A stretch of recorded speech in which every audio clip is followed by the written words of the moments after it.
আবার পাকিস্তানি জাহাজ বাংলাদেশে। পাকিস্তানের করাচি থেকে সরাসরি পণ্যবাহী একটি জাহাজ বাংলাদেশে পৌঁছেছে। গত বুধবার একটি জাহাজ চট্টগ্রাম বন্দরে আসে। বলা হচ্ছে 1971 সালে স্বাধীনতা যুদ্ধের পর প্রথমবারের মতো পণ্যবাহী কোনো জাহাজ সরাসরি পাকিস্তান থেকে বাংলাদেশে এসেছে। পাকিস্তান থেকে বাংলাদেশে পণ্যবাহী জাহাজ আসার এই বিষয়টিকে নিয়ে সমাজ মাধ্যমে চলছে নানান আলোচনা।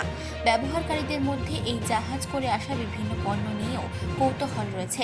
পাকিস্তানের হাই কমিশনের সৈয়দ আহমেদ মারুফ এই বিষয়ে বলেছেন, বাংলাদেশে চিনি, পেঁয়াজ এবং খেজুরের রপ্তানিতে পাকিস্তান সরকারের আগ্রহ রয়েছে। শুধু তাই নয়, বাংলাদেশে গমও রপ্তানি করতে চায় এই দেশটি।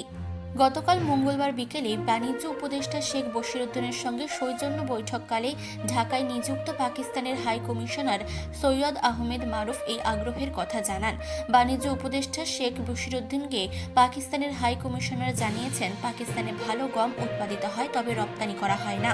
উদ্বৃত্ত উৎপাদন হলে গম রপ্তানিতে বাংলাদেশকে প্রাধান্য দেবে পাকিস্তান।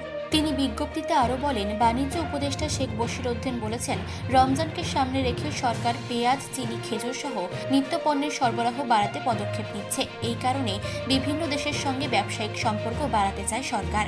পাকিস্তানের রাষ্ট্রদূত বলেন, ইন্দো মুসলিম সভ্যতার অংশ হিসেবে উপমহাদেশে বাংলাদেশ এবং পাকিস্তানের সাংস্কৃতিক ও সভ্যতাগত সম্পর্ক রয়েছে। এই সম্পর্কের ভিত মজবুত করতে দ্বিপাক্ষিক বাণিজ্য গুরুত্বপূর্ণ ভূমিকা রাখবে।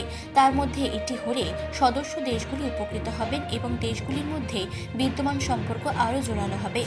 বাণিজ্য উপদেষ্টার সঙ্গে বৈঠকের আগে সম্প্রতি স্বরাষ্ট্র উপদেষ্টা জাহাঙ্গীর আলম চৌধুরীর সঙ্গেও বৈঠক করেন হাইকমিশনের সৈয়দ আহমেদ মারুফ।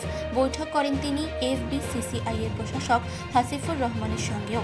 হাইকমিশনার উভয় দেশের মধ্যে সম্পর্ক আরও উষ্ণ করতে চান বলেও বাণিজ্য মন্ত্রণালয়ের সূত্রে জানা গিয়েছে।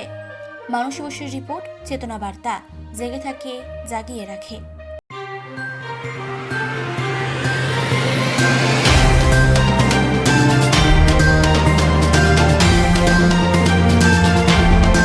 চেতনা বার্তা, জেগে থাকে, জাগিয়ে রাখে।